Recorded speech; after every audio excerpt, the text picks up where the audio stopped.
outside of the door during masterclass.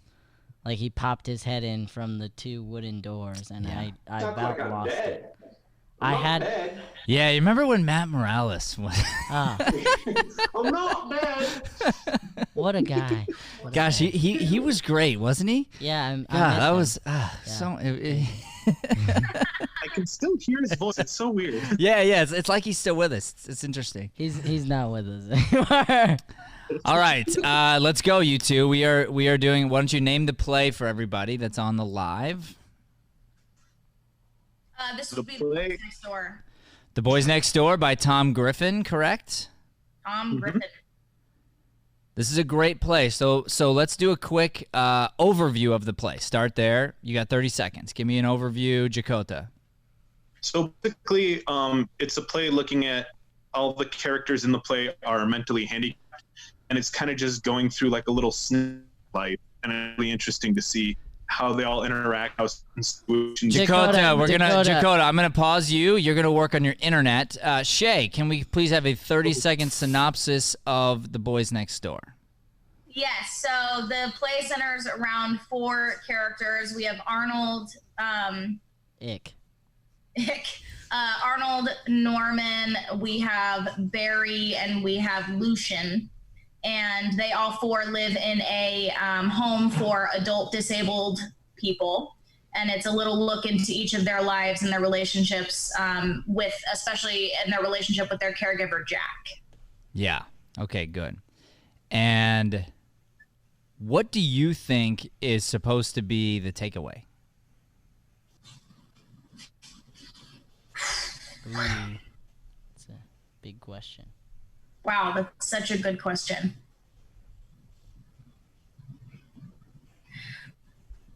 Dakota. Okay, great.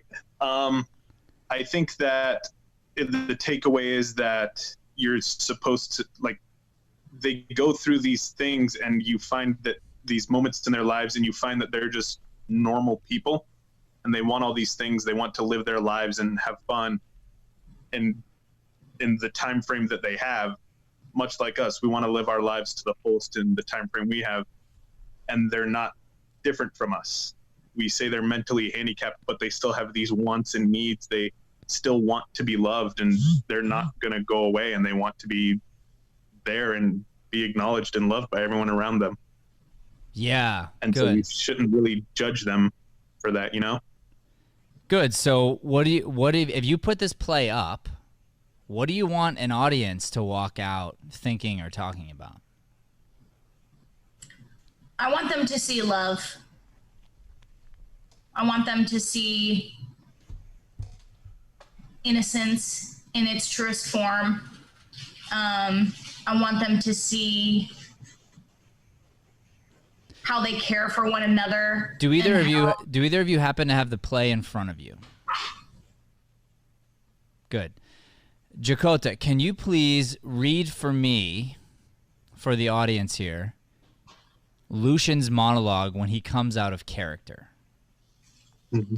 And I'm going to give everybody an insight into what's happening. So the Lucian character is an African-American male, disabled.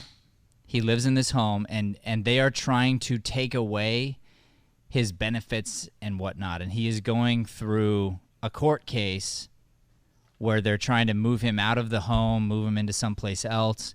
And he's fighting for his life to try to stay in this scenario he's in right now, where he gets these benefits and he gets to stay in the home with his friends. And he has to go in front of a judge, and he has to testify for himself. And so his caregiver Jack keeps trying to help him with what he's going to say, and it's very scary for him to go in front of a judge and to have to speak on his own behalf.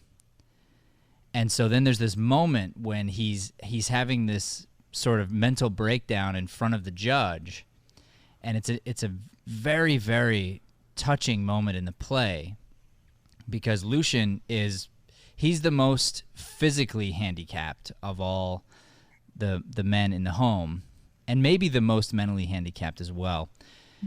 And so he has this moment where you just imagine him being in a chair and being stuck and not being able to find the right words to say most of the time.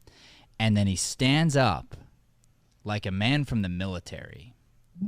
Perfect posture. Very eloquent, well-spoken. And he delivers this monologue that's supposed to make us think. And I think that this is right in the center of this piece for a reason. I think that this might be the playwright saying, hey, here's what I really want y'all to get from this play. So let's go ahead and read that for us, please. I stand before you, a middle-aged man in an uncomfortable suit. A man whose capacity for rational thought is somewhere between a 5-year-old and an oyster. I am retarded. I am damaged. I am sick inside from so many years of confusion, utter and profound confusion. I am mystified by faucets and radios and elevators and newspapers and popular songs. I cannot always remember the names of my parents, but I will not go away. And I will not wither because the cage is too small. I am here to remind the species of the species. I am Lucian Percival Smith, and without me, without my shattered, crippled brain, you will never again be frightened by what you might have become, or indeed by what your future might make you.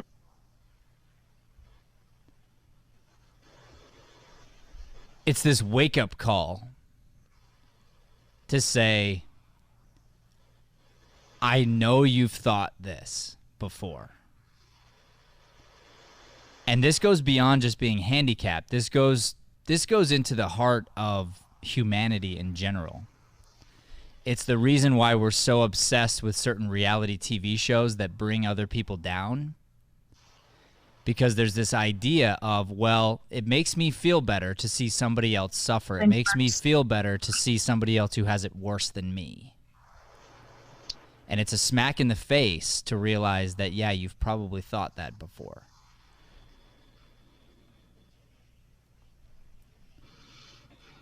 And this is a really good demonstration of mentally handicapped human beings who have a life, who deserve to be on this planet and deserve to have a life.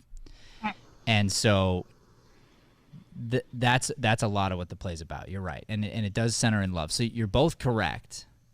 But it is this reminder of this is there. It's not going anywhere. It's a part of who we are. And we're all here to remind each other of each other in a way. Okay. So let's go into some of your questions here. Let's start with some of the ones that maybe you think. Well, let's just rifle through the answers as quickly as you can, and then we'll get to some answers if we can. Questions? Yeah, you have your answers to the questions Brian sent over? Yeah. Yeah. Okay.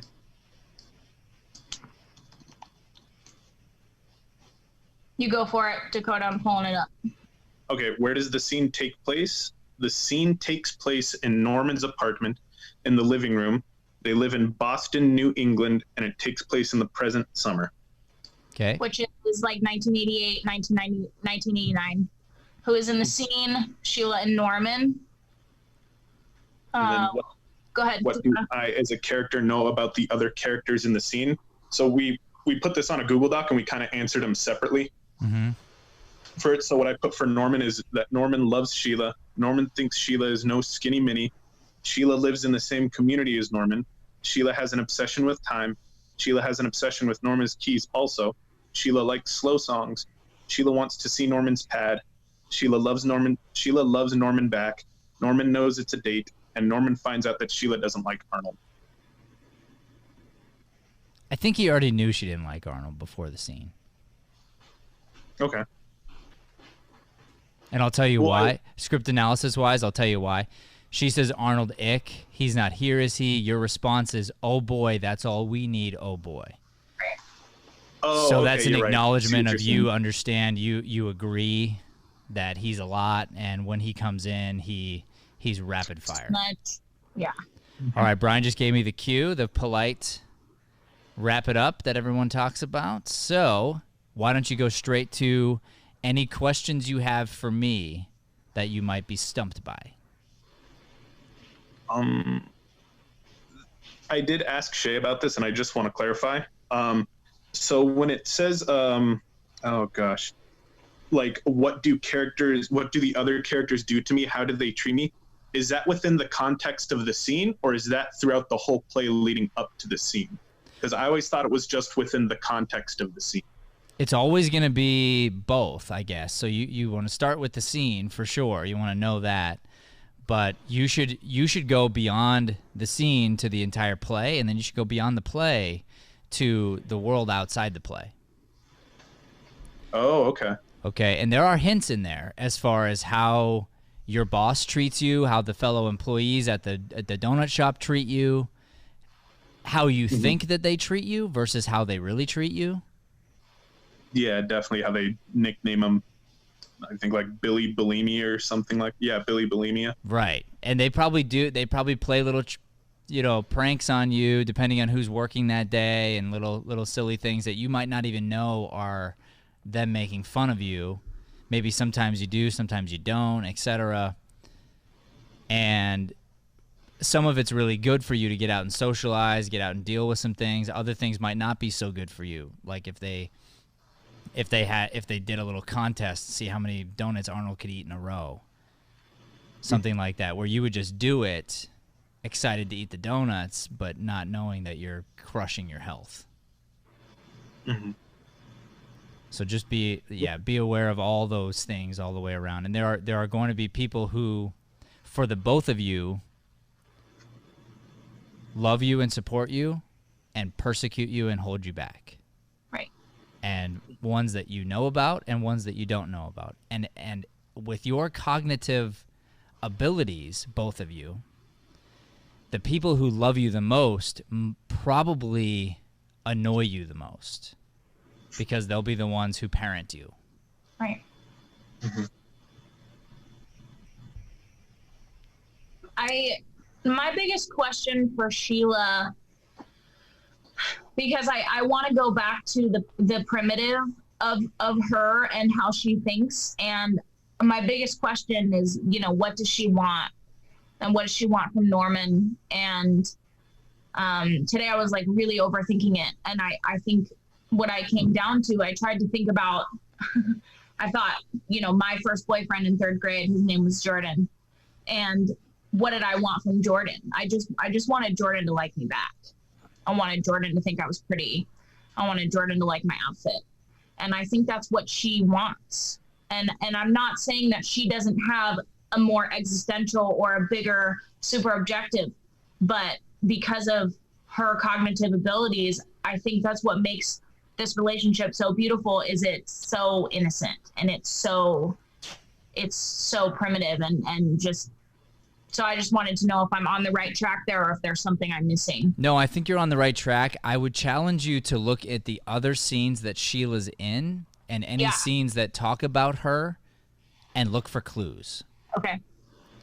Look for clues in the dancing, look for clues when they're talking to other characters, and she doesn't have a lot of lines in the play. This is her big scene for her, but she plays a pivotal role in the play. Without Sheila, the play is not what it is. Yeah, because then I feel like, because we were talking about it too today, and I feel like Norman's, like, the whole super objective for him, like the end goal, is what he says in the beginning is to have kids and live a life with Sheila. Right. And I feel like that's his super objective, but in that scene, we were kind of scrambling to figure out. Does he talk about kids in the play? Yeah. Mm-hmm. Okay. He does. He says he wants a boy and a girl. Okay, so then you're going to want to figure out why. Where that comes from. Where that comes. It's something specific. So you'll figure that out for yourself. There might be other clues in the play, but look for his why, because those are very. It's always going to be very specific for them. Right. Mm-hmm. It's not just he wants kids. He wants this exact number and whatnot. So, all right. So we're about to bring in the next group. So I want you two to focus on this. Go back to other scenes referring to each other. Yes, deal with all the characters and how you relate to them and they relate to you. Go back to that center monologue as well as the overall feeling of the play, and make sure that every choice you make is connected to your overall objective, which is trying to help people figure out what this play is all about. Okay? All right, thank you very much. Good job. They are working on The Boys Next Door by Tom Griffin.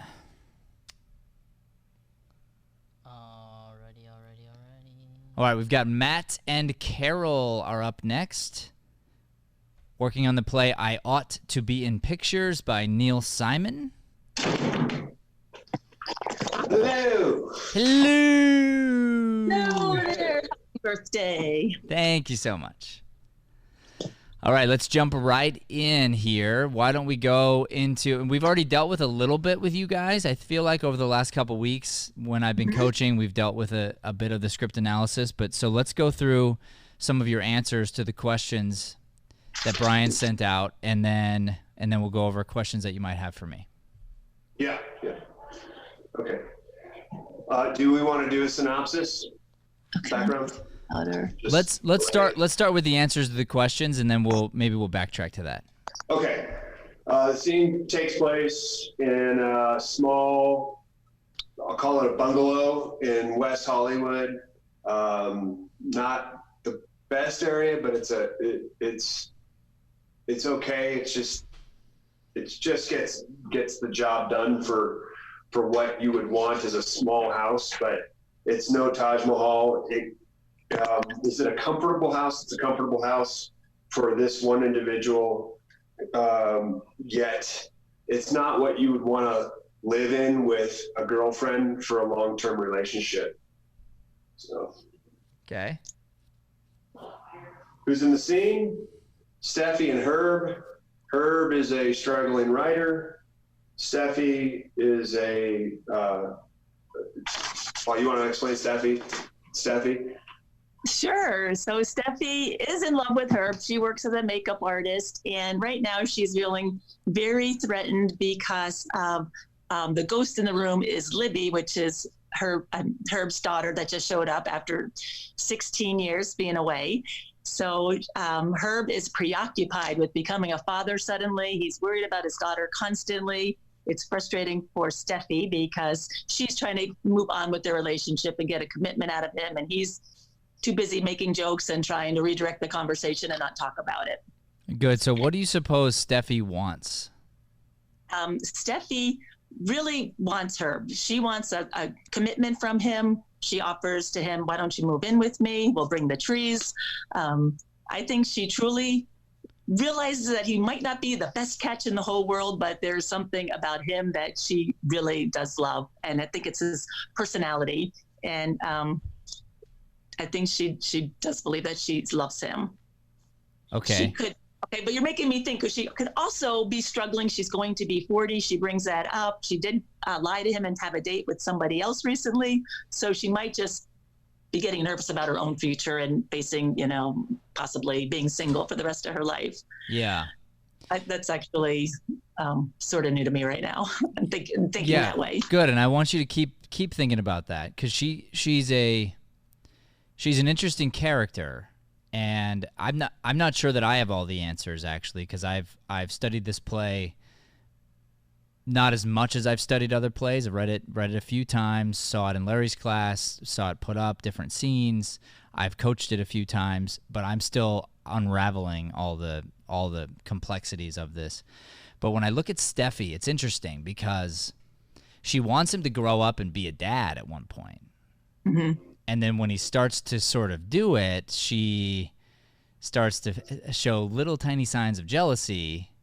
Exactly. And then, and is a little bit condescending almost with her little comments about, well, now you know what it's like to be a parent finally. And instead of supporting it, she wants this commitment out of him. But at the same time, I think there's also something about Steffi that appreciates the freedom that he provides.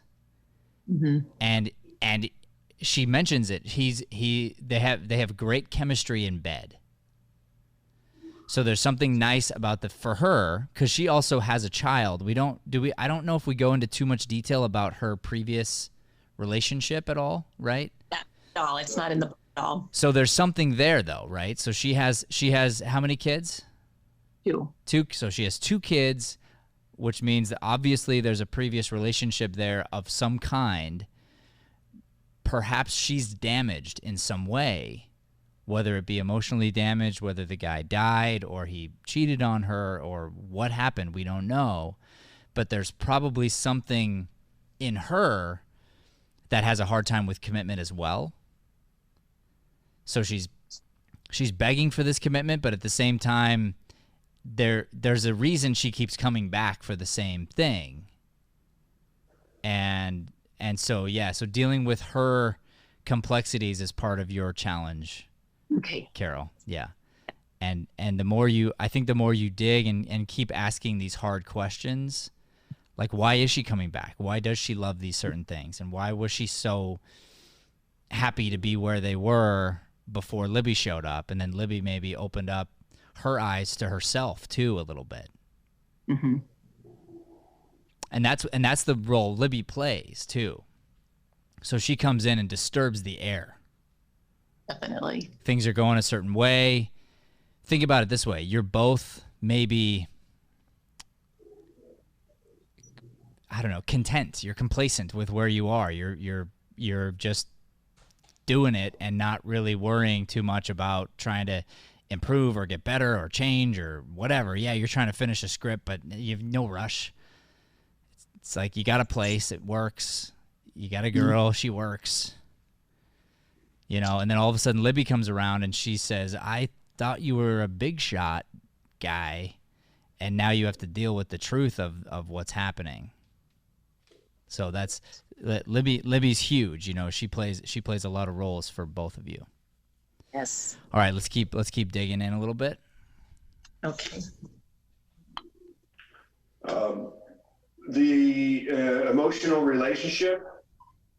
Although we kind of alluded to this, but although I'm 45 years old, she allows me to feel enabled like a 20-year-old and going through that. Well, when you're in your 20s and you're having that date scenario where you're kind of like just feeling things out and feeling good, and you're maybe 6 months into it and you don't feel totally committed and you don't care where you're going, you're just having fun where you are. Mm-hmm. That's how Herb feels every day. And so, but it makes her feel like it's the newest experience every day. It's the first date every day, until Libby comes in the scene. And now that I'm unable to give her the attention that she not only requires, but also deserves, I'm not present. And I've been there with my kids. I've got 2 beautiful daughters, but I've got also a pretty responsible job. I've got things, cars to work on and things to fix all the time. And they want my attention. And I'm just like, I'll get to you, I'll be there. Can you just give me 1 minute? And kids don't understand that. And you know what? Sometimes girlfriends or wives don't either. So, yeah. Okay. So that's where I take my head to get to that point where I'm like, I'm going to get with you. Don't worry. I'll be there. But I got to figure out where she's at because I'm in my head, my phone head.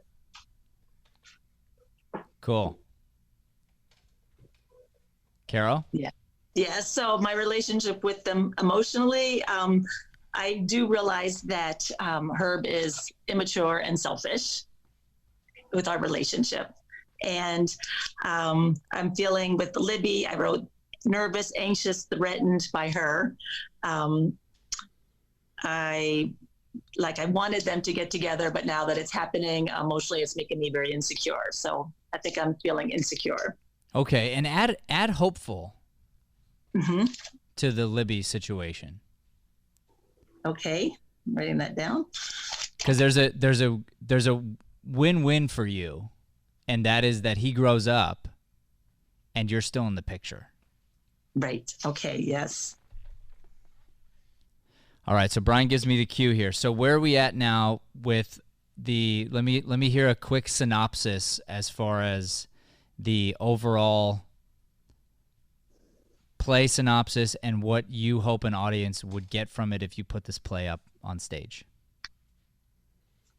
Okay. I just wrote that Herb has, he's a Hollywood writer who hasn't had a hit in years. Libby is his girlfriend of 2 years. Herb left his family in New York 16 years ago, and his daughter, who was 19, unexpectedly shows up.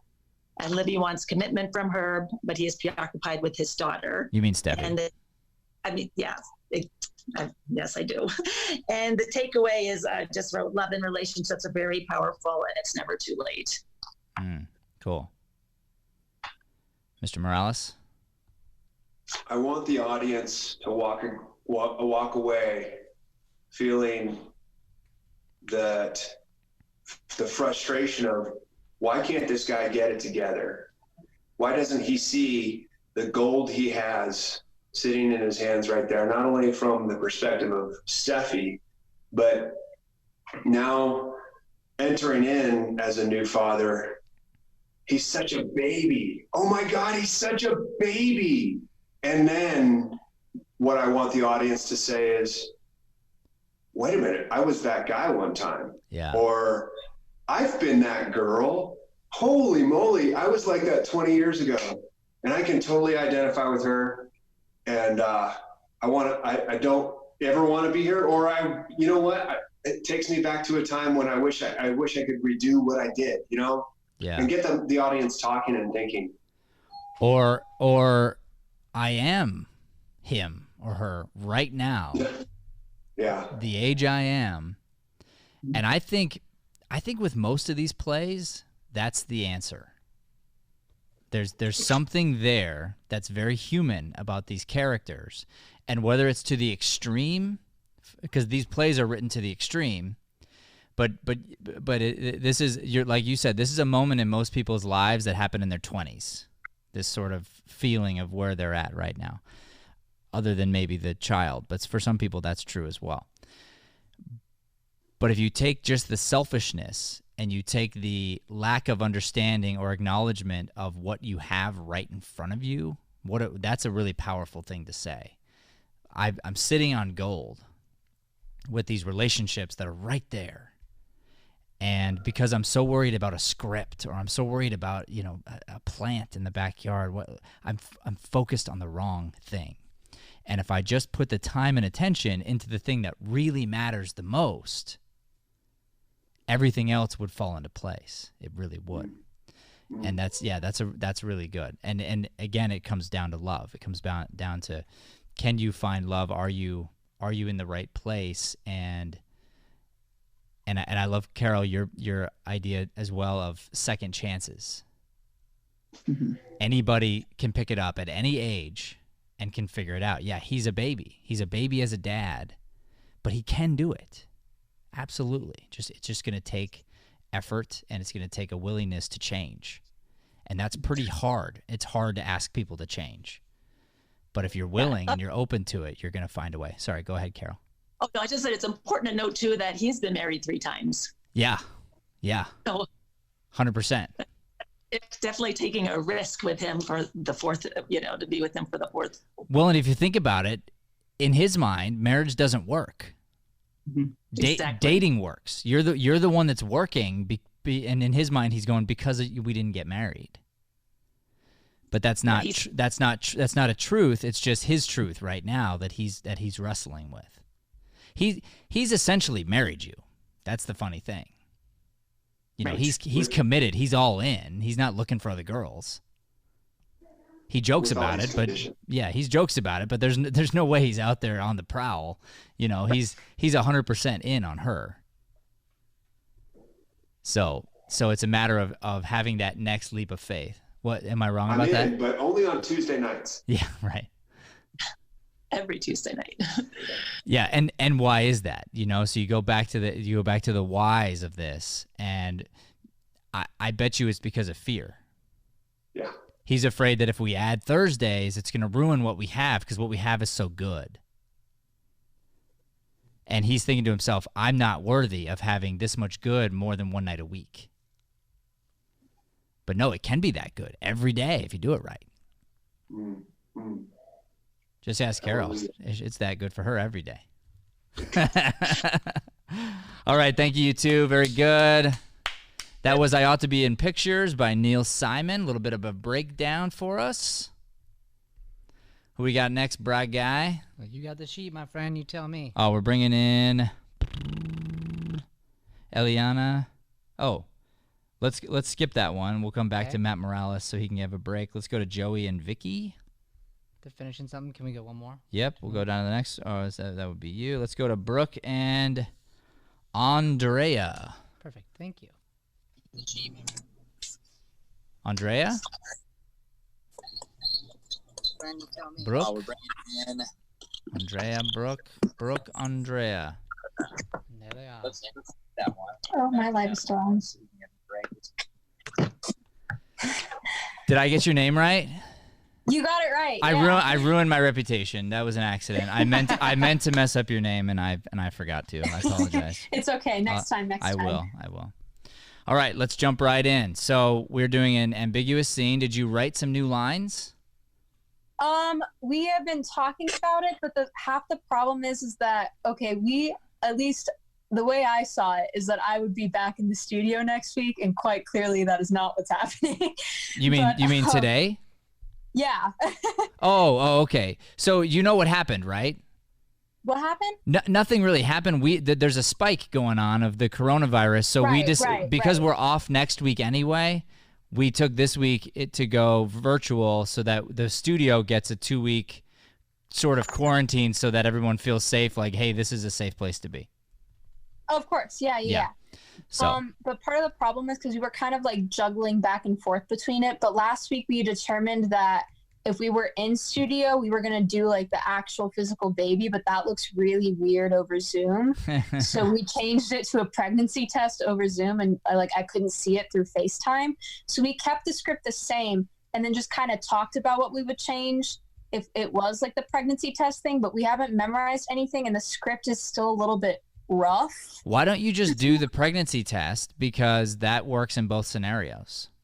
Okay, yeah, 100%. And I think the baby could work, but you definitely can't show it. So that's the problem. Look. Especially when it's got long ears. It's the closest I got. So let's dive in then a little bit and talk about some of your choices, the work that you have done with this ambiguous scene, and then maybe we can even write some stuff during this 10 minutes. All right. Do you want to know like character backstory? Mm-hmm. Brooke, take it away.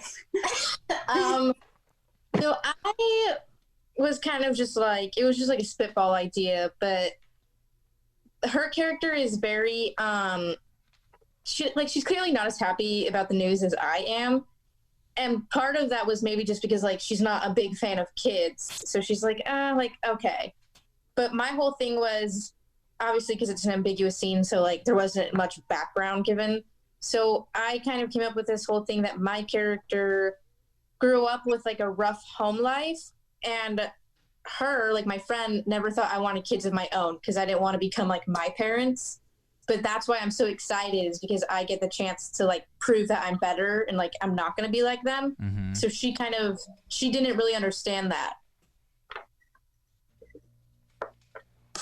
So are you married? Did you try to have a baby? Is this a surprise? What's going on with We that? haven't really gotten that far. That's kind of big. That's sort of a big part of it. I think we were thinking like, I don't know, maybe like early college? Like cusp of adulthood, like kind of like just touching the waters of adulthood, but not quite there. Like the point in your life. So not married or yes married? I think no. Not married? I don't know. Well, it's a big difference. It really is. And whether or not this was a guy you've been dating, was a one-night stand, was a whatever, all that is huge. Makes a huge difference. Gonna be like high school sweethearts. I feel like not married. I feel like it's a surprise to me as well, but I don't mind it. Yeah. Okay. Would you like me to go? Yeah. I'm still. Here's the thing: if we don't know where you're coming from 100%, Brooke, then it's going to be hard to understand where Andrea's coming from. Yeah. We were talking about it, and we agreed that both of us were like lifelong friends. Like we were kind of each other's constants through elementary school, through middle school, high school, like everything. She was just kind of the one thing that like I always had in my life. And when we got closer to graduating, I think I had this like kind of naive like mindset of, oh, she's always going to be there, and like everything, like we're going to have each other all the time. And then the closer that we get to it, the more I realize that like I'm on this path towards college and like building a career, and I'm not so much like worried about that. And now she has to worry about another human being's life. So I think this conversation is pivotal in our relationship, because it kind of is the point that I realize like maybe we're headed down different paths, and this constant that I had in my life isn't really going to be there anymore, or might not be there anymore. Well, and it's for sure going to change. Your relationship will be forever changed. Right. She can't be the same friend she was. And I don't think that I felt like that was like my first switch into actual reality of like, there's really not going to be, like realistically, there's might be one or two people that stay in your life long term outside of like family. And I think I always thought it was going to be her. And I think this is the first time that I realized that it might not be, just because of where life has taken both of us. So, and I am happy for her. I'm just concerned for myself. Are you happy for her? Would you want her to do anything different? I think part of me wishes that it's kind of like a tough love situation. Part of me wishes that this isn't happening, and that it would just be like the two of us, at least for the foreseeable future. But then there's another part of me that like loves her and cares about her and wants her to be happy, and knows that this is kind of like her second chance to make up for the childhood that she never had and give it to her kid. So it's kind of a thing of like, well, if you're happy, I'm happy. But at the same time, I'd be a lot happier if it was just the two of us. Do you think that you encouraging her to have an abortion you've ever put that thought into the scene? Like after this scene? No, like during, like the idea of you. I mean, I guess we just now recently switched from baby to pregnancy test. Right. Can we add that in there? I thought we'd have to stay to the like basic outline of the lines, or can we like extend it too? Oh no, that was the point. You were supposed to write out additional stuff. So I was like working around the lines. I was like, okay, so how do I like not alter this like too much? No, I mean you can alter it. The idea was this was the bare bones of a scene, but there's so much that even without you changing the lines, that could be there. You have to, and that's what I want you to understand about an ambiguous scene, is the great writers don't. If you play the surface level of a great writer's writing, you get it wrong. It's always deeper than what's really there. So let's take the last play we just talked about. There's a part where they look outside and they talk about trees. The amateur actor is going to just read that and just read it and be like, oh, we're talking about trees. They're not talking about trees. But you have to really, really look at it and study it and understand that, oh, this is really deep, like really, really deep here. So, and I don't know how the two of you feel about this whole, I mean, because this is a big subject. It's a subject that is very, jarring. And I mean, I feel very passionate about this particular subject in one direction. And so it's interesting for you to maybe think about studying and figuring out something like that, or even if it crossed your mind. Because that's the other thing. You look at it and go, did this thing ever cross my mind? It's happened to a lot of people. A lot of people have gone through it. It would be a very weird situation to have, where one friend is excited and the other friend's like, yeah, you got options, and she's like, what are you talking about? No, I don't. I mean, it would be, I don't know. I mean, I never considered that, like, going that route. I mean, Good. I guess I've never really like thought about it, like, because like you said, we kind of just switched to doing like the whole like pregnancy test instead of the baby. Right. Nah, like I don't. And you don't have to. You don't have to go that route. I guess what I'm saying is, look at this and realize that you can create a really deep scene, and you can create something that can really instruct and inform people, and you can use your art for good. So you could dive into this scene and look at this and watch as one person is being selfish and trying to save the friendship she already has, versus getting excited for her friend and trying to live into this new life and become a better friend, to expand herself into a different form of friendship that she's not used to. And so either way, take that part out of it, but either way, that's the idea of sort of what's happening here. Whether it's a baby, a pregnancy test, whatever, it's the idea of, am I strong enough? Do I have enough inside me to let go of a part of you and open myself up to this new part of you? Because if I can love the baby as much as I love you, now I've expanded my love. Yeah. Right. Right, Joey? I'm here. What's up, guys? It's now your scene. Just All right, Sorry. so you two have some work to do now, which is the writing part of this. Do you have any questions for me before we wrap? I have one. Yeah. So if we do this over Zoom, just strictly over Zoom, it makes sense that I couldn't see the pregnancy test because she just wouldn't focus it in the camera that much. And one thing that if you do it via Zoom, there's a couple ways you go about it. One is you actually are over Zoom. That's the choice. Mm-hmm. The other one is you play it as if you're in the same space. That's one thing that I was thinking about, because if we play it in the same space, I feel like we can't I can't see what's on the pregnancy test because it's not because of a blurry camera. Yeah, and that's why you're supposed to change the line. Like just change that line. Yeah. Okay. Just alter it, and just then, like change it completely. Just like take it out. Take it out, or what's the exact line? It's just like, honestly, I don't even know what I'm looking at. And then she goes, oh, well, it's not supposed to be something that you look at. Like, yeah. I feel like if it was in person, I would know what I was looking at 100%. Sure.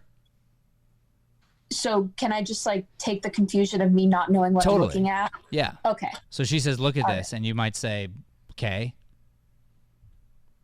why are you showing me this? And she might say, okay. Because it's mine. I don't know, because I thought you might care. And you might say, wow, okay. And then she might say, are you not going to say anything else? And I don't know what I could say. And you could take this scenario and you could play with different backstories of sorts, and then you could improvise and see what comes out.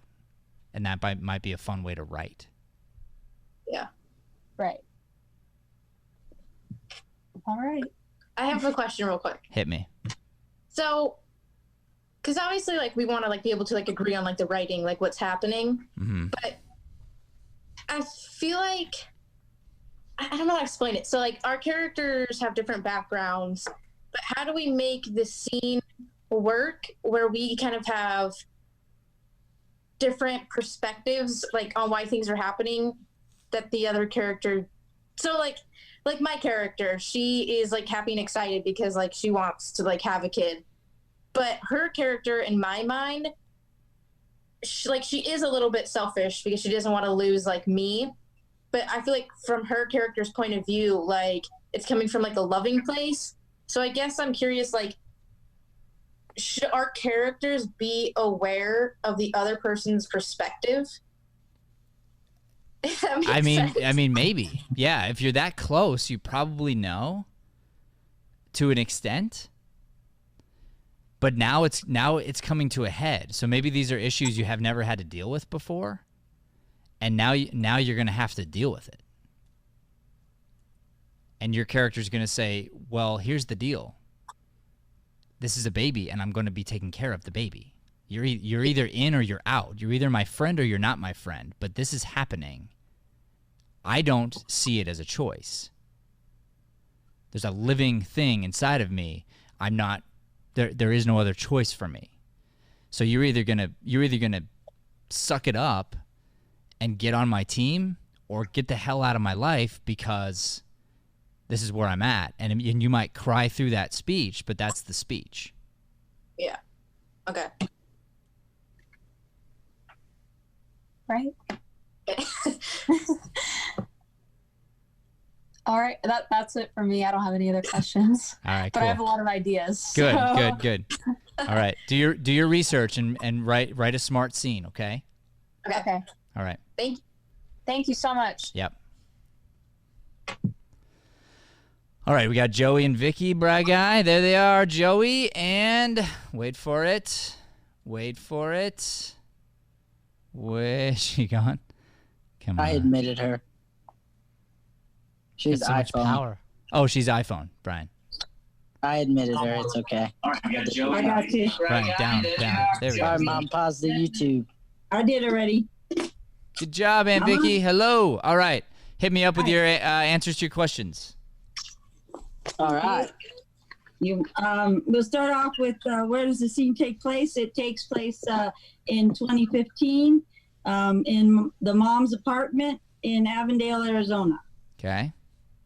And who's in the scene? It's the mother and the mom, or the mother and the son. And the mother's name is Genevieve and the son's name is Neil. And then I did my answer. So what do I see the character know about the other characters in the scene? There's only just he and I in the scene. And so I already know that he is my biological son. And I had him for 6 years. We were a family for 5 with his father, which was very, like, our life was really good then. And I was stay-at-home mom, and my husband worked. And then I had him actually total of 6 years because to give him up. And what happened? Well, the character is that the mother, she loses her husband after 5 years. He dies? Yes, he dies. How did he die? Of a heart attack. He died of a heart attack, so it was quick and unexpected. He was the breadwinner of the family. I was a stay-at-home mom because I was able to do that with his income. So because it came so quickly, we decided, that emotionally I was a wreck. I was left with a 5-year-old baby. I had no job, and I didn't know what to do. So both of my parents and his parents, the husband's parents, were already passed away. Okay. And so I had no support system but one friend named Stephanie that was close to me, who I could rely on. Okay. And so it was really difficult for me during that time. I was trying to find a job. I couldn't find one. I was very depressed.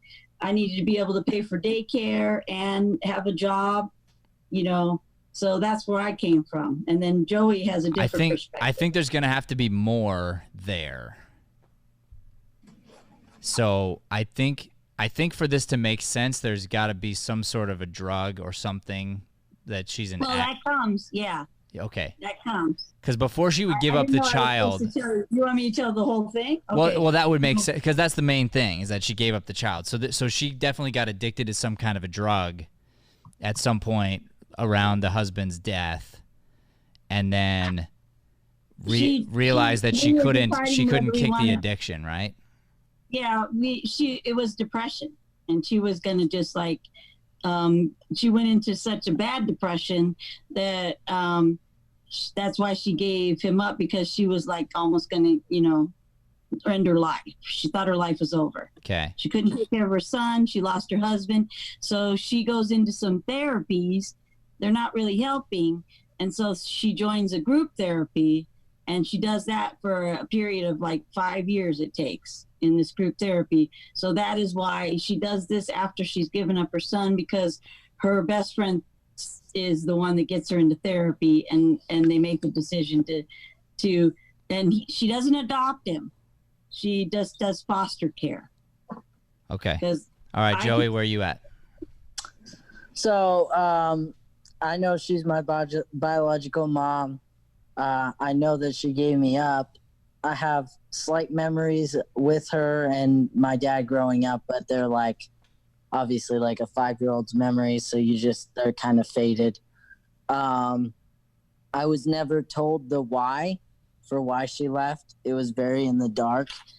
So to me, she just didn't want me, like didn't love me, didn't basically it just kind of felt like she gave up on me after dad passed away. So I've lived a long time without her. The scene takes place 10 years from then. And based on my mom's backstory, where it was her friend that I went to, her friend like just kept planting the seed, trying to get me to go talk to her. And it was like, no. And then finally, this is when my character caves. So he just says, fine, I'll go over there so you'll just stop nagging me about it. You know? And so are you still going with the idea that she lives close to you? Because you don't have to now that you're rewriting the script. You don't have to be in the same neighborhood. Oh, I don't think we're in the same neighborhood. I think we're in the same state. Okay. Because she's friends with my caretaker, because my caretaker is, like, I guess her best friend. That's why I went there. So, yeah, because I'm going back to your script. The one confusing line was the, have you been here before? And it's, yeah. Because I was thinking you should take that out. Well, we changed the scene line. You did? Okay, yeah. So I'm thinking, did you know who your mom was the whole time? And did your caretaker talk about her? Did you, or anything like that, or not? Yeah, so it was not too much. It was very, because of the rehab, because of the tragedy of it, it was very much kept away from me by, not by my caretaker's choice, by my mom's choice. Got it. So she would check in, but I never knew about it because I wasn't allowed to know. So as far as I'm concerned, she just dipped. Well, and in some ways she did just dip. Yeah. But she did it for what she thought was the most loving thing she could do for you, because she felt like she couldn't take care of you. Sure. Right. Yeah. Okay. All right, cool. So why don't you speed through the new lines for me real quick? Cool. Okay. Let me go. And don't act them out. Just speed through them. I just want to hear what they are. Okay. You have yours, Joey? Yeah, I got to grab the computer really quick. It'll take about 30 seconds. Okay. So, Vicky, I'm going to tell you right away, I want you to go more tragic sooner with your character. Okay. She didn't want to do drugs. I didn't really want to do the drug thing, I guess, because I don't know. I don't like drugs, so I don't really like alcoholism either. But, well, here's the problem, Vicky. You have to have something. You got to have something that. But here's the deal. You got to have something that's redeeming. You know. So you have to understand that a character is not going to give up their child unless there's something really extreme, and it can't just be finances. No, it was the depression of losing, you know. Yeah, so but that too, I don't think it's enough. No, because she might even go into depression and then hold on to her kid tighter, unless she blamed her kid for the death or something or whatever. Well, she does. Well, you know, in the character, one of those questions asked about, I had that she feels, you know, she feels the love for her son, but she feels like that. She feels mad that her husband died, kind of in a way, and left her with this situation because they were happy before. All right. Speed the lines. We'll talk about that later. Speed the lines through. Okay. All right. Thank you so much for coming. It really means a lot to have you here. Of course, wouldn't have missed it for the world. Have you been here before? I have several times. All right, that's the part I want to take out. Oh, okay, great. We changed it though. So Yeah. it says, I have several times, and then to get the story, it says, oh, but you never came in? No, yeah. So take that part out. I don't want him having driven by your place. Okay. It might Yeah, be that hard. makes sense, actually. It might be hard to get the story then. So All right. have you been here before is gone. Okay. We should just skip to we should really talk. Yeah, and you can write other new lines in there you don't need that part of the story. Yeah, Okay. we added some beef to the end. And I'm going already. to tell you too, I would say to get more silence in, just thanks for coming. That's good enough. Cool. The first line. Okay. So Thanks for coming. think the whole time that you don't have to be stuck to these lines anymore. You can really simplify them down. And then when you add you add, places that are really going to be something that makes sense. All right, keep going. Okay. Okay. We really should talk. No need. I don't think that's your call to make. There's two sides of this story. Yeah, Maybe in that your- seems too aggressive too off the top. Okay. Okay. So I'll highlight it. Keep no going. need to just take it off. No, Just keep going keep for now. going. We'll talk about it later. Okay. So maybe in your story there is, okay, are we seriously not going to confront this? There's a time and a place for everything. All right, so I'll stop you guys there because we're out of time here. So here's what I want you to do: take that confrontation, and anything you're confrontational, let's move it to later. Okay. Joey, I want to add to your character background because this is true of any character in your shoes. No matter how tough they come across, there's something in there dying to want to be there. Yeah, I have that in there. Okay, good. So Yeah. don't lose that, because if she says and does the right things, you're gonna melt. Yep. Okay, so be open to that, and then Vicky, your character needs to be more tragic. So find it, and whatever it ends up being, think about this: the harder the story, the better the redemption. Yeah. Okay. So don't be afraid of the hard stuff, because the harder it is, when you overcome it, the more powerful it becomes. It's interesting for anybody to learn the piano. It's a really hard thing. To watch Brian learn the piano because he doesn't have fingers is an amazing thing. So Right. the harder the circumstances, the harder it would be for her to come back and overcome the challenge, the more inspiring the story becomes. So don't be afraid of the hard stuff. Okay. Okay, thanks. Let's move on to the Thank next you. scene, Brian guy. All right. You're welcome. Bye. Let's Joey. see here. Let's do. Jemima and Olivia.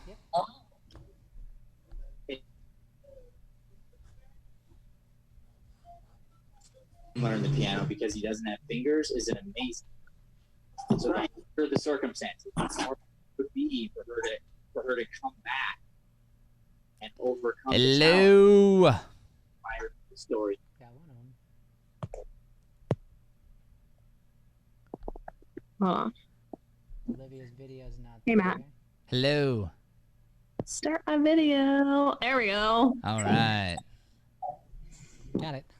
All right. So give me the quick synopsis. Did you rewrite lines? Yes, we did. We did quite a bit, yeah. Let's just dive into the lines. Will you speed through them for me? All right. Okay, I'm listening. Thank you so much for flying in. Of course, I would have missed it for the world. It really means a lot to have you here. Really, it's no problem. Where have you been, Chloe? You've been ignoring me. You know I can't tell you that. We really should talk. We really should change the subject. Are we seriously not going to confront this? There's a time and a place for everything. This is not the time nor the place. Well, I'm sorry for everything.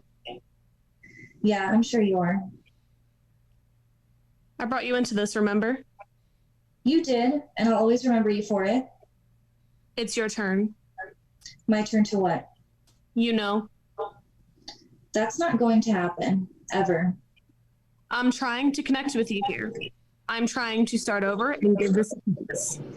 You're not understanding this, are you? We are never under any circumstance going to understand each other. You threw any chance of that happening away when you did what you did. I'd like to go back to where we once were. There is no we in the situation. There is you and there is me. You obliterated any we that once was. That's it. You're not listening to me. He doesn't know about this. And why is that? 50-50. Looks like I'll see you Wednesday. Scene. Okay, good. So did you change anything else for character backgrounds or anything like that? Or is that all the same? It's all the same. Yeah. Okay, cool. And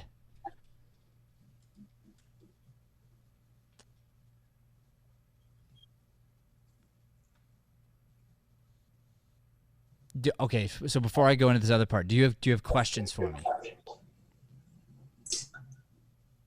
I don't. No. Okay. No, that's okay. That's all right. So here's what I suggest you do a much deeper rewrite than what we have here. Okay. I think so. What I'm hoping you go for is, this is an ambiguous scene. Take the ambiguity out of it. So I would even start off. I wouldn't even start with what's the first line? Thank you for flying in. No, before that. Okay, I'm listening. Oh, I'm listening. Yeah. I think that doesn't make sense that much. Oh, okay. Yeah, we only just added it in because I thought we were doing it over the phone. So we just like changed like that setting. But that originally wasn't in it. Okay, or you could even just say hello, you know? You could say, "Hey." Hey. You know, whatever that is. And so and then go ahead and instead of hinting at stuff, just say it. So what's happening? You want the backstory? Do you want the backstory? Yeah. So we're two young women. My name's Kira. Her name's Chloe. And we originally decided to get together. There was like a third person involved in here, like this guy. We call him Charles. He kind of runs this ring of people, and we all kind of like scam other people. It's kind of like a Ponzi scheme. Mm-hmm. Basically, make money off of like scamming people. And like me and Chloe are partners in crime in this. And for one particular job, we scammed the wrong people. I did something wrong, and Chloe ended up getting hurt. Like she got jumped. And then things went bad, so then we kind of separated for a while. We kind of like went into like a hiding. We talked about like going into like hiding, you know, for like 6 months or so. Cool. So let's do the script. Let's improvise. Okay. Forget the lines, and let's get that story out. Okay.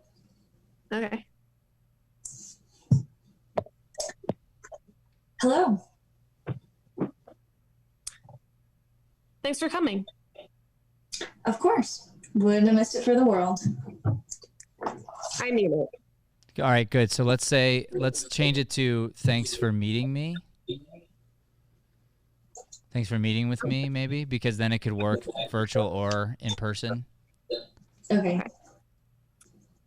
Should we start from there then? Yeah. Okay. Thanks for meeting with me. Of course. Wouldn't have missed it for the world.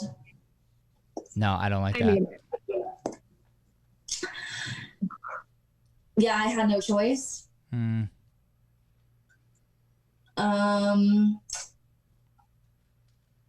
Now maybe it makes sense for you to say, "I'm listening." Okay. That might make sense in that spot. Let's try it from the top. Okay. Hello. Thanks for meeting me. Of course. Wouldn't have missed it for the world. Nope, that's the part you're writing out. Oh, I'm listening? I just go straight into it? Mm-hmm. Okay, I'm sorry. I'm listening. We really should talk. We really should change the subject. So then maybe maybe there, instead of we should talk, maybe you just go into, I want to start by saying I'm sorry, something like that. Okay. Okay. I want to start by saying I'm sorry for everything.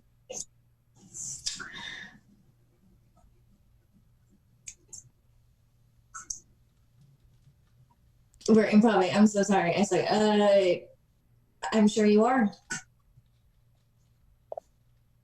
There you go. I'm sure you are. Like I said, I'm listening. Why are we here? Okay. Okay. I'm sure it's not to say you're sorry, right? Whatever her name is. There's a nice little monologue for you. Okay. Okay, I'm listening. I'm sure you're sorry. Yeah. So you were saying, I'm sure you are sorry. Like I said, I'm sure you are sorry. Okay, I'm listening. Sorry. I'm sure you didn't. We both know you didn't call, or we both know we're not meeting because you want to tell me you're sorry. Why am I here? Yeah. Like, And maybe you need that line or don't need that line, but the idea here, and this is all being recorded, so you can write some of the stuff down that I'm saying, but I want you to get into the meat of this. Okay. And just say it, so it's not ambiguous anymore. I want you to write yourself out of the ambiguity. Okay. Okay. Why am I here? You know. No.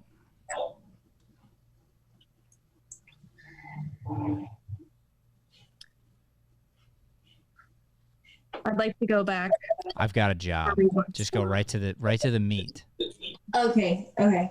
I just keep thinking about like the script, and it's like, okay. I've got a job. And then maybe no. Okay. No. And then maybe before you say no, right? And then you're going to try to pitch her on this idea. So a good exercise for the two of you is going to be to watch a couple of either movies or scenes from movies like Ocean's 11 and that type of movie where someone's doing a heist of some sort. This scene is in every one of those movies. And it's always one of my favorite scenes in every one of those movies where someone's trying to talk the other person into getting back into it. Matter of fact, I just watched one the other night. It was a guilty pleasure movie. It was called Takers. And I just watched it for fun. And it was exactly that. There was a guy who had been out of the game, and they were trying to talk him back into getting in the game, and then they did, and then it all blew up in their face, et cetera, et cetera. And things blow up, and it's just fun to watch that stuff. So you get what I'm saying? So I want you to play the part of the writer now. And I want you to say as much as you need to say, not more. Sometimes less is more. Like just saying the word no is awesome in one line, and then sometimes you might have to say a mini monologue, and that's okay. So go for a full rewrite. Using the bare bones of the script, and because the script was sort of to help now encourage you to come up with your idea, which you did, but now I want you to write yourself something that really supports the idea. Okay. All right. Thank you. You excited? It's gonna be fun. Yeah. It's fun. Yeah. Do a little bit of that research, and I'm telling you, you're gonna really enjoy the scene. It's gonna be super fun. Because it's already good, but it'll be even better. And as you start to write some of these lines out, you should write them also from your character's point of view too. Like think to yourself, would my character really say this?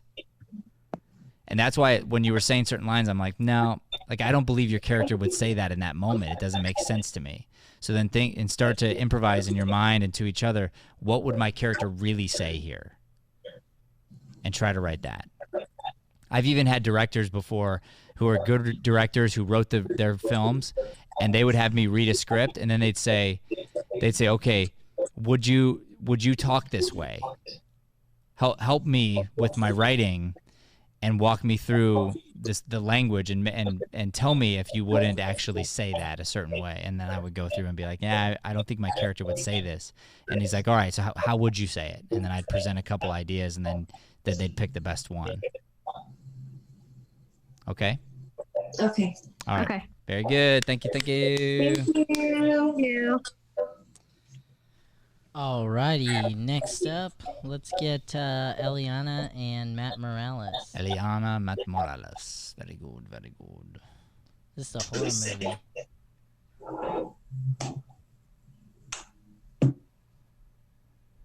Why does it do that to me?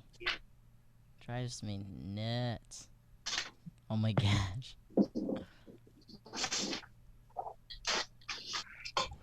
Welcome to hell, everyone. Hello. Hello. Did we do some rewriting? A little bit. Heck yeah. Let's hear it. Just speed through the lines for me. We don't need to act it out. I just want to hear it sped through. Okay. Also, go Devils. Are we? Ready. Okay. Dad, I'm so happy I found you. I wasn't sure if we would find each other. Where are we?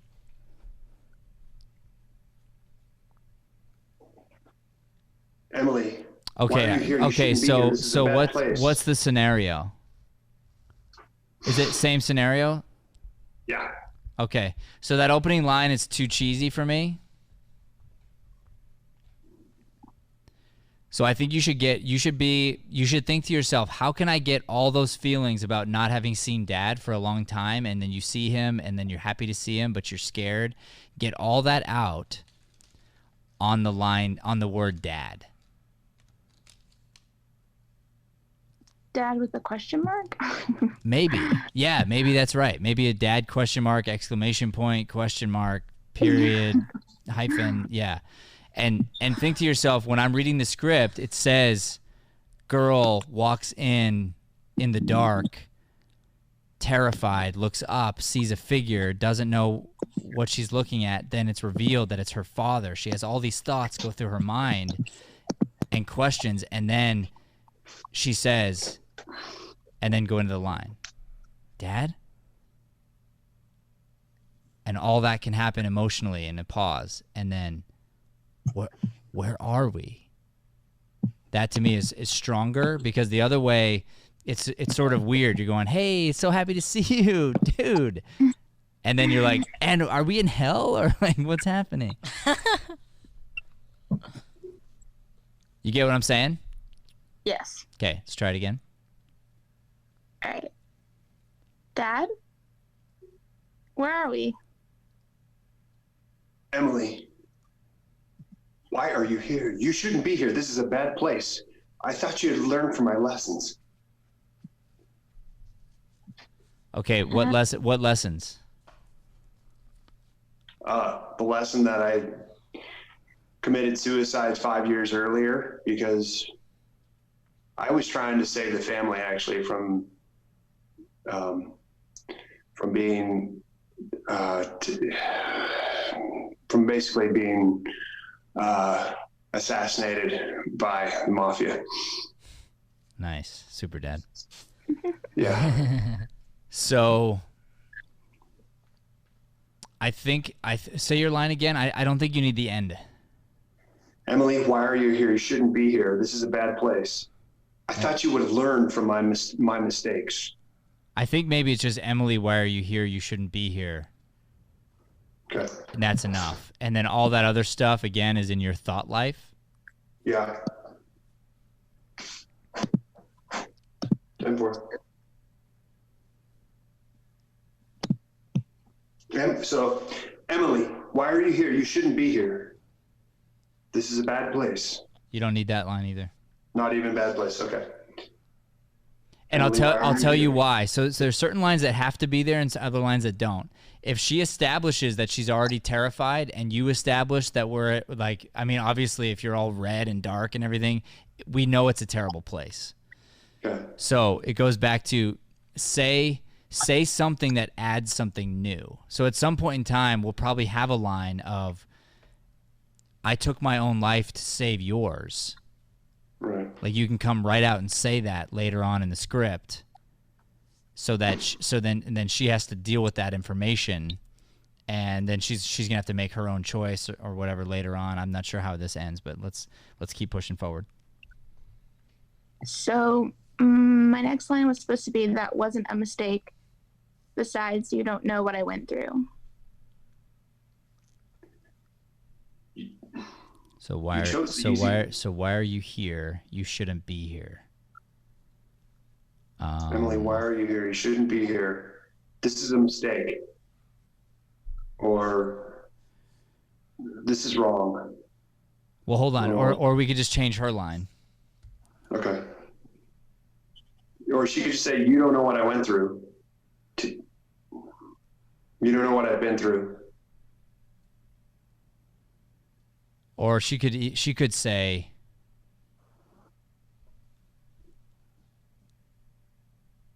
I something about wanting to be with you. She does later. Oh, okay. Yeah. Why are you here? You shouldn't be here. She could say, I don't know.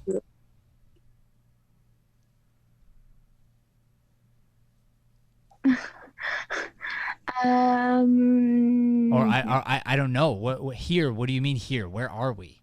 You know, we can stay with the same confusion thing, because that's how we open up, right? Yeah. It does open up a little bit down the road, but yeah, I just didn't want to put out the red carpet. No, I get it, but that's what I'm saying. It's like in the beginning, she says, Dad, I'm so happy. I wasn't sure if I should. Well, where are we? Where are we? I wasn't right. sure. So you say you shouldn't be here, and then she says, you know, what do you mean here? Where are we? You know, she can keep pressing you for the where. Okay. As if she's in this in between stage, but doesn't know she's in the in between stage. Okay, so she can say like that. She can ask that. Where are we? And then I can say, you chose the easy way out, and now you're going to suffer. Just like me. I was gonna say. Yeah. Harsh. Yeah. That's good. Okay, so she's gonna keep plugging me. Where are we and where are we going? Where are we going? She does that continuously. Yeah. Okay. Okay.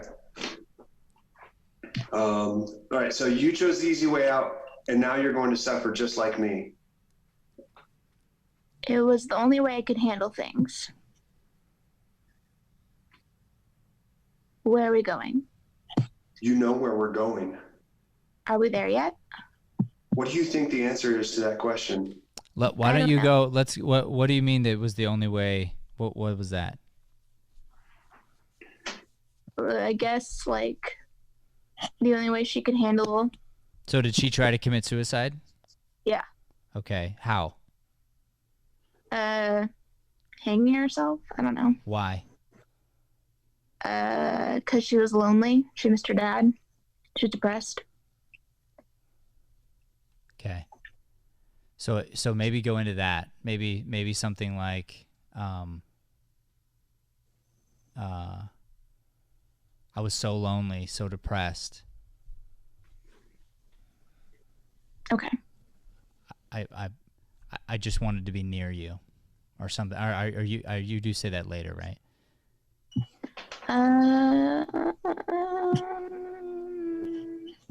Something like that. I don't think so. Some else kind of.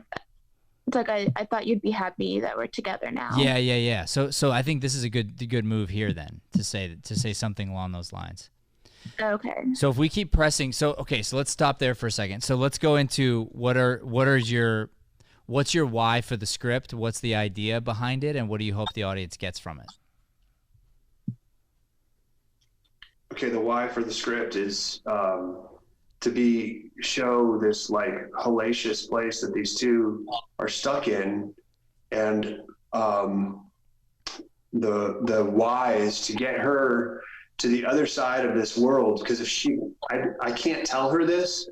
In the end, it's revealed. I can't tell her this, but if she can get to the other side of that world, she can make it to our version of heaven.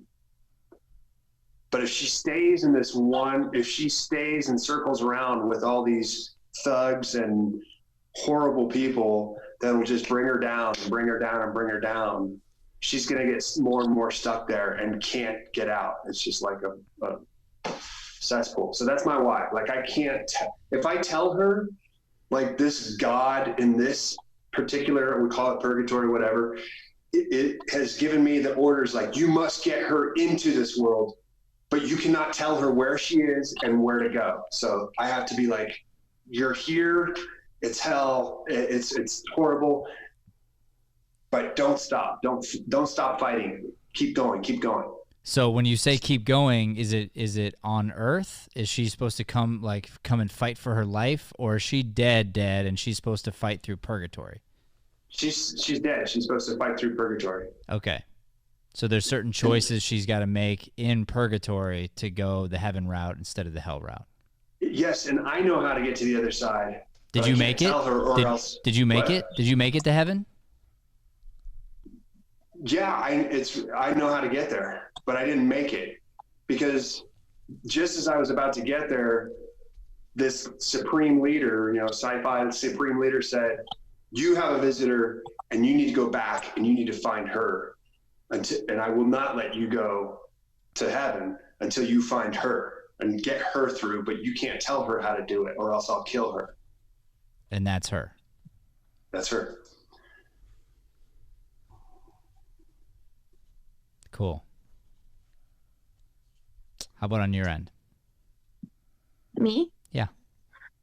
I feel like I have a different interpretation of the scene. For me, like, this, like, purgatory or place, I think it should be left, like, a mystery. And I think it should be up to the audience to interpret what they believe should happen after someone commits suicide. So I feel like this whole conversation with her father is more, it's like her conscience telling her, like, hey, like, we get it, like, you were sad and lonely and depressed, but, like, maybe committing suicide wasn't the best decision. And like that's the lesson. Like, suicide isn't always the answer to that decision of what she was going through. So I don't know, that was just my interpretation, but I mean, it could go a whole bunch of different ways. Okay, yeah, and I think definitely it's important that you two are on the same page, so you're telling the same story. So that would be part of your work, I guess, would be to get together and really figure that out.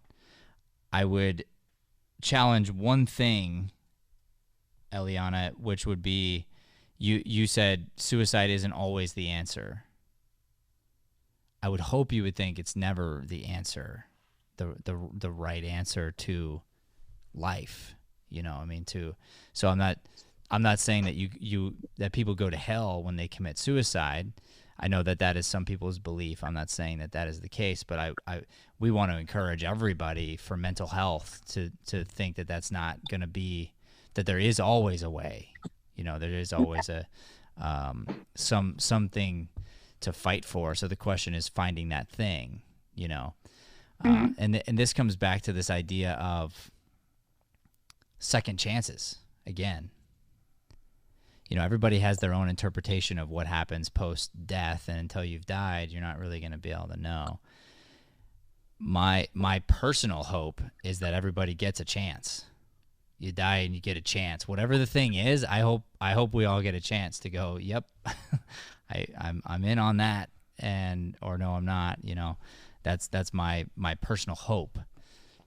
And I've got my own beliefs here on Earth, but I also I personally have to question certain things about great people who live on this earth and do amazing things, who don't happen to share the exact phraseology of my particular beliefs, that they wouldn't go to heaven. I mean, I have a hard time believing that. So I'm stuck in some of these questions myself personally. But I also work with mental health a little bit, and I study it a little bit and talk about it a little bit, and I want more than anything, for there to be art out there that's helping people really think through some of that stuff. So for you to provide hope and light into this subject matter, I think would be really cool, you know, but we definitely don't want to idealize it, I don't think, in any way, or think that it's a, you know, like a good option at all. No. And that, you know, people are there for you, and if you take a second to think, I mean, I don't know. So I don't know how you guys want to spin this. So it could just be crazy sci-fi. It's fake, and it's like that's sort of the Matt route. And if we want to go your route, which I think is cool, actually, like that's a cool route, because we're not fantasizing this thing, you know, like we definitely don't want kids to watch this and be like, oh, like this is one of my options. Like we don't want that at all. But to go on the other side of like making this something very real to think about, you could throw in a spin, like the end, she just goes and wakes up, and it's like the whole thing was a dream, and like what is that supposed to mean, and whatever, you know, or, you know, and then she looks up and there's the whatever the option was that she was thinking about doing, and she takes it down and decides like, no, I'm not going to do that, you know, I had this confrontation with myself through this, you know, figure of my dad. So I don't know. I would challenge you guys. I think this is it's a hard subject matter. It's a tough subject matter when we're dealing with something like suicide. And I think you got to be delicate with it. So definitely, number one, get on the same page. And then number two, I'd say either go Matt's route, where you fantasize this thing all the way to the ends of the earth, so that it's so obvious that it's not real, that it's just fun.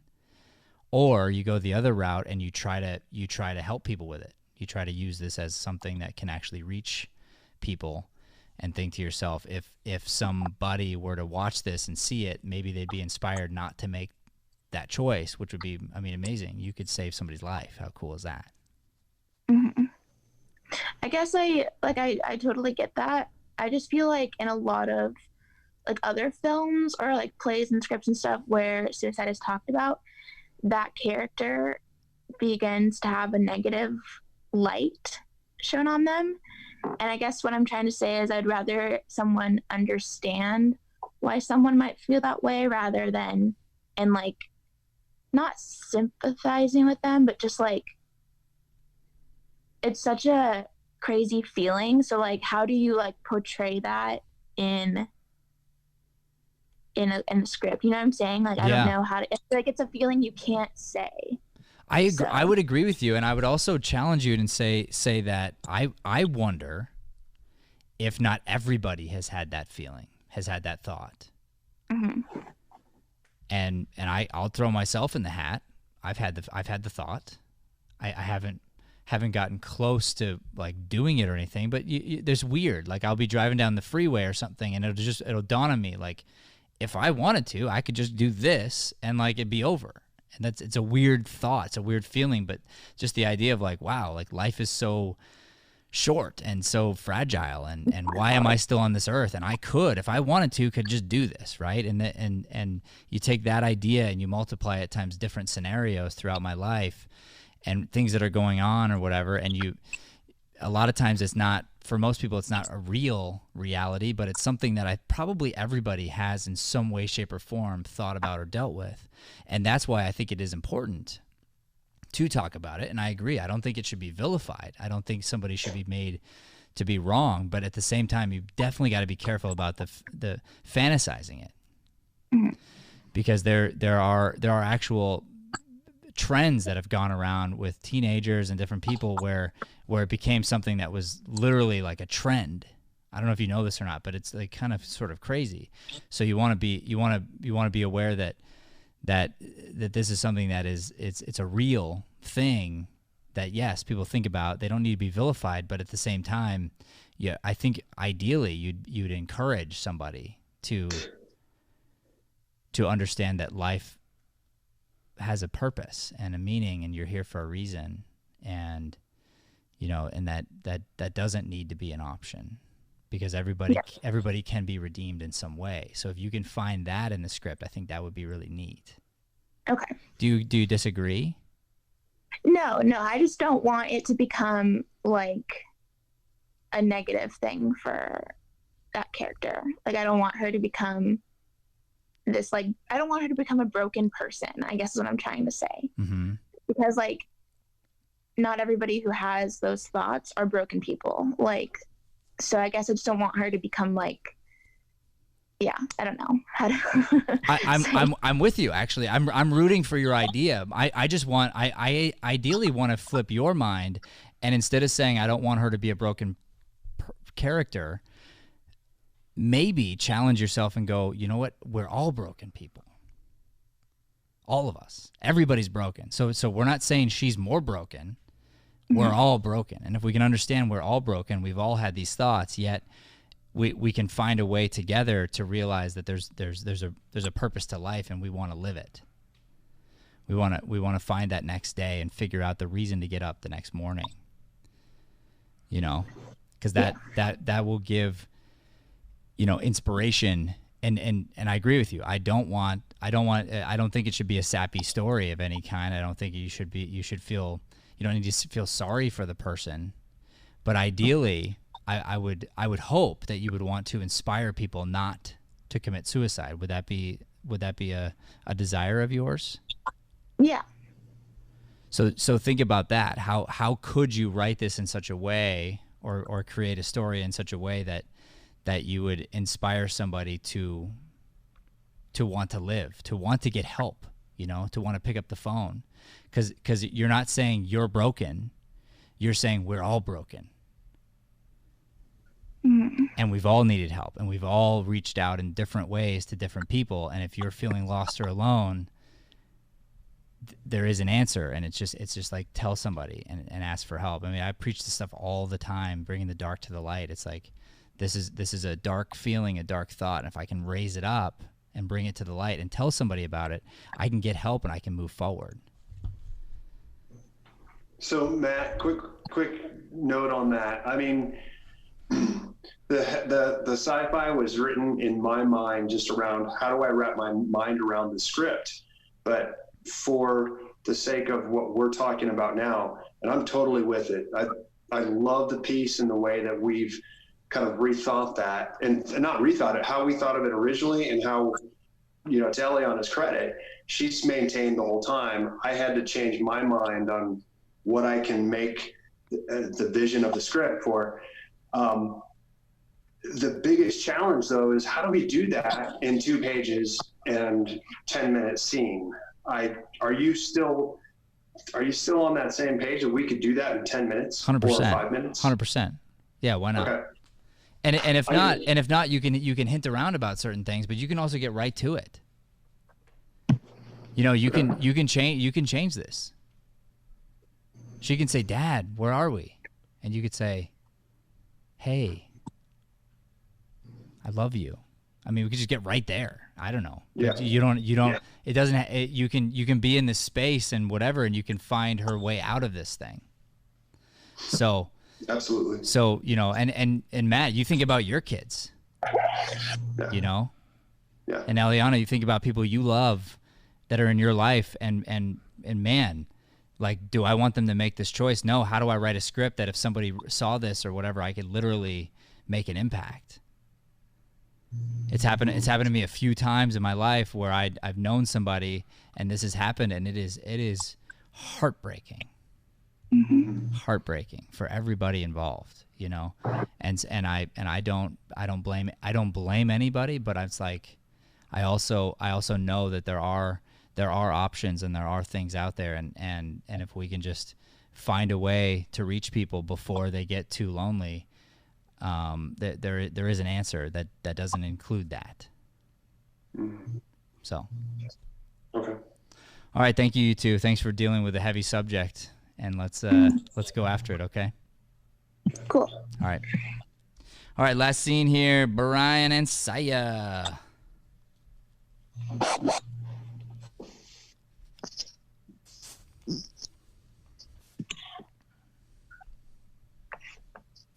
Hello. Hello. Brian came in and did about like 3 360s in the room, so that's what happened during the last one. What's that, Bri? couple of them. Yeah, you know what? Here's the deal, and you guys still have 10 minutes here, so you have your time. But we were dealing with mental health there, and that's an important moment that we have to stop and make sure that we handle correctly, because it's so important, and especially right now. I mean, we are living in a time right now where people are isolated from each other. They are feeling stuck. They're feeling unhealthy. It's just like it's a really tough time for humanity, and we cannot ignore the fact that there are certain statistics that are coming our way, and if there's anything we can do to help the world know that they have an option that is not suicide, we want to make sure that we do that and handle it appropriately. So I'm excited that a couple of our students are going after that, and I needed to take it a couple extra minutes there. So anyway, thank you for your patience. Let's jump into your scene. Barefoot in the park. This is another Neil Simon. Woo! Woo. Joey's like, yeah, not suicide. Cool. Right? Or no? I mean, yeah, it was pretty heavy subject. No, it is. But you know what? It's okay. We're allowed to talk about it, and we're allowed to get through it. Yeah. Okay, here we are. So we're dealing with Neil Simon, marriage. Yeah.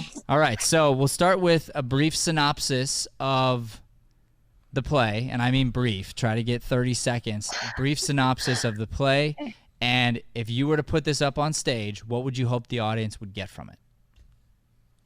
Okay, so they are newlyweds and they've been married for 6 days, and they are in this scene. They're having their first big disagreement and fight. Corey, my character, is very free spirited, very go with the flow and like do crazy things, and Paul is very proper and dignified, and he's very or how about this, Brian? You say it. What your character is. My character is extremely controlling. He wants everything to go exactly as he's planned it in his mind, and he is very proper in that he just like he has a hard time having fun because he's got all these goals and things, and so he's literally pre-planned every moment of his life. I feel like, is it possible you two should just switch roles? So like I've been giving her stuff, and like, this looks like on this side, and she's like, this looks like on this side. It's so funny. All right, sorry, go ahead.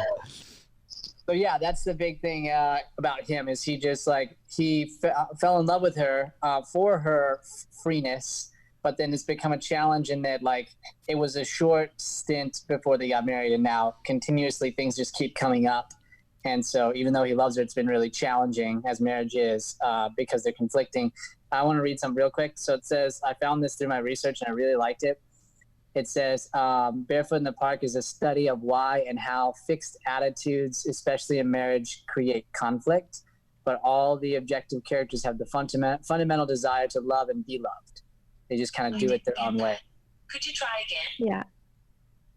And I think the underlying message, or the 3 messages I found that I would like people to take away when they see this play, is that relationships, no matter what they are going to be hard, and that don't give up too quickly, and really push through and try to work it out, because there's a reason why you're in that relationship.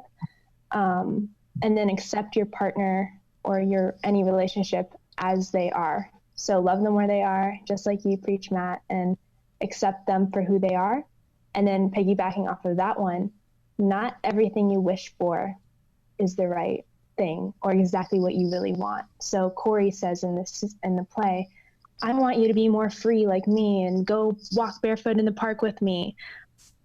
But in the end, he does do all this stuff. He goes on the roof and he like goes crazy, and she gets scared, and she's all of a sudden like, I don't want him to be different. I want him to be the same as he used to be.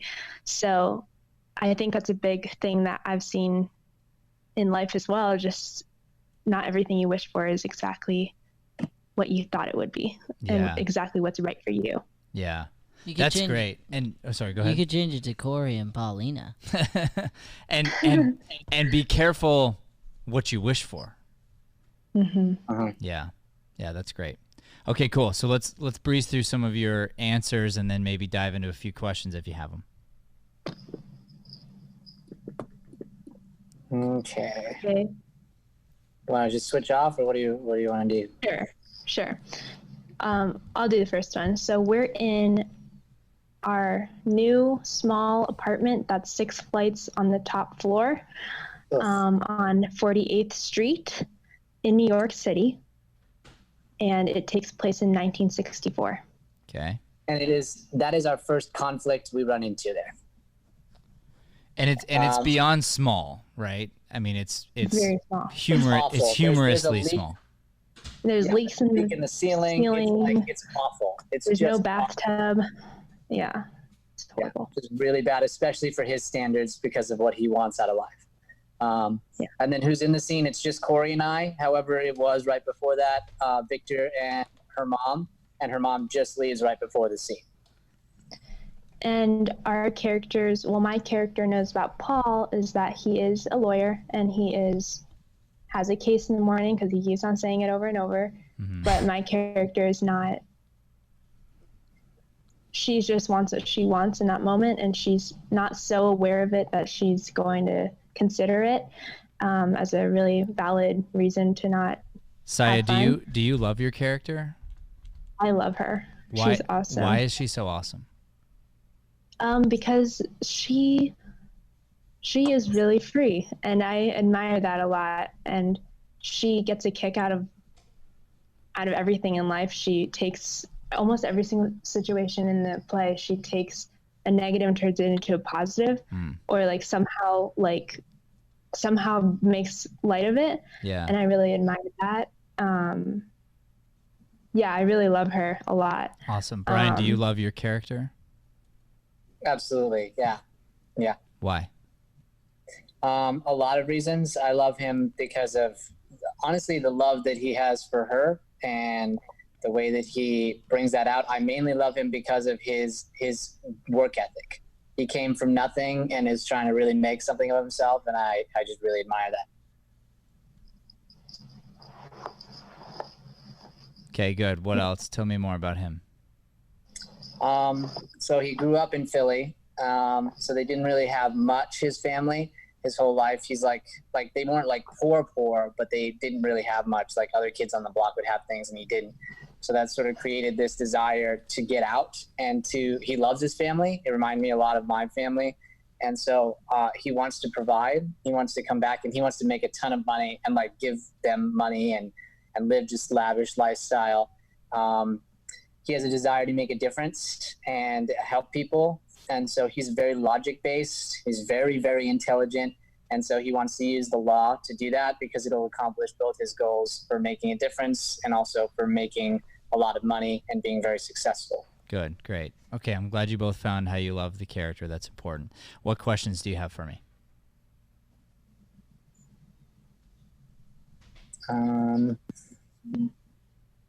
Are there any stick points that you read a line that you hate? Is there a line you hate? Is there a line you haven't figured out yet? Is there a moment that seems awkward? Yeah. Brian, you have one that you hate that you keep bringing up in our rehearsal that your character says to me, right?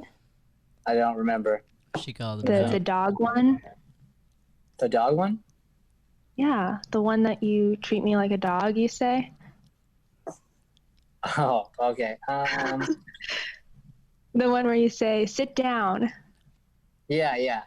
I mean, yeah, we always talk about that one. That was rude. Really, like, rude. Like, so when she basically asks for the divorce, I'm trying to find it. He basically says, like, so read the lines around it. Okay, hold on, I gotta find it.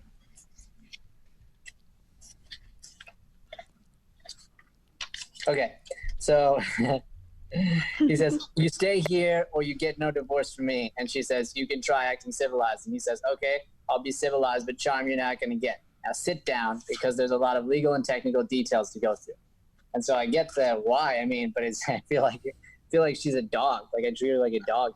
So go back, read more around it. Even more? I say, lucky, aren't we? This is right. Okay, so don't tell me that when to be bitter. Things just didn't work out. They sure as hell didn't. You can't say we didn't try. Almost 2 whole weeks. It's better than finding out in 2 years. Oh yeah. Or 20. or 50. Lucky, aren't we? We're the luckiest people in the whole world. I thought you weren't going to cry.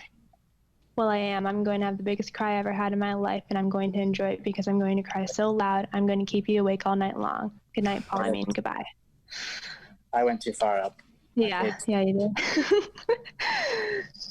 Sorry. okay. So it's actually at 2:30 in the morning. And you say, I can't sleep until this thing. I can't sleep until this thing is settled. Well, it may take 3 months. Why don't you at least take a nap?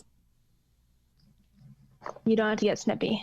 Well, damn it, I'm sorry, but when I plan vacations, I'm happy, and when I plan divorces, I'm snippy. All right, you want to plan this thing? Let's plan it. You want a quick divorce or a slow, painful one?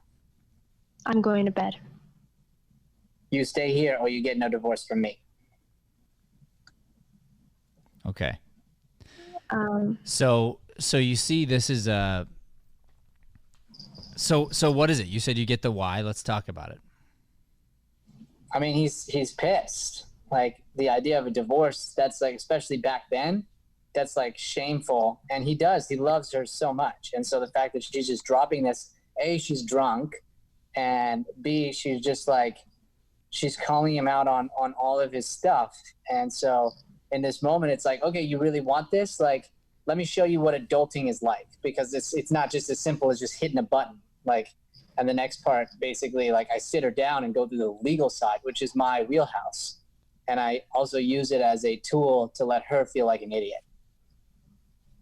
To flip back, because the whole watcher and doer comes right after that, where I basically like, I'm the doer and you're the watcher now, huh? You know? Yeah. Like, when you want to do stuff, cool. Like, when you want to go see silly and have fun, but the real people work and we make things happen. Okay, good. And are there exclamation points in there? Just after, now sit down. Okay, so this goes back to the back and forth power struggle. Okay. So at first you're telling her go to bed. She's saying no. Then now she's saying I'm going to go to bed, and you're going no. You're going to sit down. Yeah. You see, so it's whatever the other person wants. The other person goes the other direction. Yeah. And then, and so it's a power move in this moment, and this is your way. So you get angry, and this is what's interesting. I used to say this to my wife, and we've both been working on this. But back when we would fight differently as a married couple, she'd resort to tears right away. And it wasn't fair, because it was like a power move for her, because she could just go to tears and very easily. And I would get mad, and she'd be like, "You're so mad," and I would say, "But this is my version of tears. Like, I'm upset. You know what I mean? I'm feeling the same feels you are. It's just not fair because you're crying that you think I don't care. Like, I care. That's why I'm upset. You know." And I think that's what happens here. And if you think about it, that moment for him, I think he needs to go to tears too, whether or not we see them or not. Because the whole well, I guess we're lucky we didn't wait 2 years, or 10, or 20, or 50. You've both fantasized about being together for 50 years. So it's this realization of that's not going to happen. Yeah. So let that sink in for the both of you, because that's why she starts to cry, and that's why he gets so upset. Yeah. And neither of you will give in. That's the other part. Yeah. She does. Not letting you lose. Huh? She does. She does what? She starts bawling at the end. But she doesn't give in. But I slam the door and I throw the sheets out. Yeah, you're right. Yeah. She doesn't give in. You both are saying you're both too stubborn to say I'm sorry. Sure. Yeah. Yeah. Which comes back to another point in the play, essentially, which is just freaking say sorry, for goodness sakes. Yeah. And admit you're wrong. Admit you're wrong, please, and move forward. Yeah. And I like both of what you said in the beginning, and Joey's been giving me the glad eyes over here, so I have to move on. But the idea here of what you said in the beginning about relationships, I want you to have this idea too in your minds, which would be that in all of life, Happiness comes from progression. That includes relationships. So if you're not progressing in a relationship, if you're not finding something new and evolving with your partner, then that means you're growing apart. And this is an interesting concept when it comes to marriage. So you could say, hey, I want our marriage to be better. And then your partner's like, what are you talking about? Our marriage is great. And I say, no, but I want to make sure that we're still great 10 years from now. Therefore, I want to get better today. And let's not assume that we're as good as we can be. Let's assume we can always get better. And we're always growing and always adapting. Because I got news for you. Brian, you and I have known each other a long time. Neither of us are the person that we knew 5 years ago, not even close. 10 years ago. Not even close. Not even close. Leanne and I now have been married a very long time. I am not the dude she married, not even close.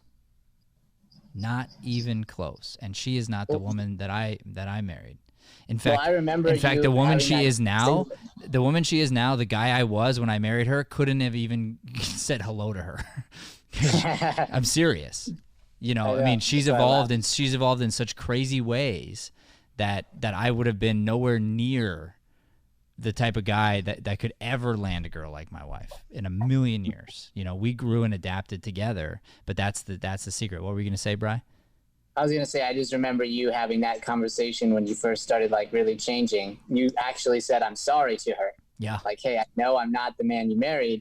I'm sorry, but I'm not going back. Like, this is who I am. So, you know, help me and be there with me. And it was like, cool. So, well, I did an episode on this just recently on Mornings with Matt about saying you're sorry.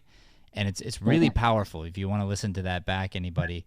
But this idea, I got to tell you guys, I say I'm sorry all the frigging time. Like probably on average 20-25 times a day. I don't know about that, but I mean it's pretty frequent. A lot because if I can see it and admit it and move on, I do right away. You know, I mean, the other day I was working. I got up at 2 a.m. because of friggin' Paul in Nigeria. It's my fault, but I got up. I wanted to beat him, so I did. And then I was super tired. I had a great day, honestly, but I came home and I was so tired that I couldn't function, and I had to teach that night. I got to teach, and so I ended up kind of being a little bit just like lazy at the house and just having a hard time keeping my eyes open. And I went up to my wife and I said sorry. I did. I didn't say, oh, but I woke up so early. I could. But I didn't. I said, babe, I'm sorry. I know that today I didn't bring my A game when I came home, and you lifted me up, and I just want to say thank you, and I'm sorry. And she appreciated it because I at least acknowledged the truth that I was a lump on a log for 3 hours when I came home, you know? Yeah.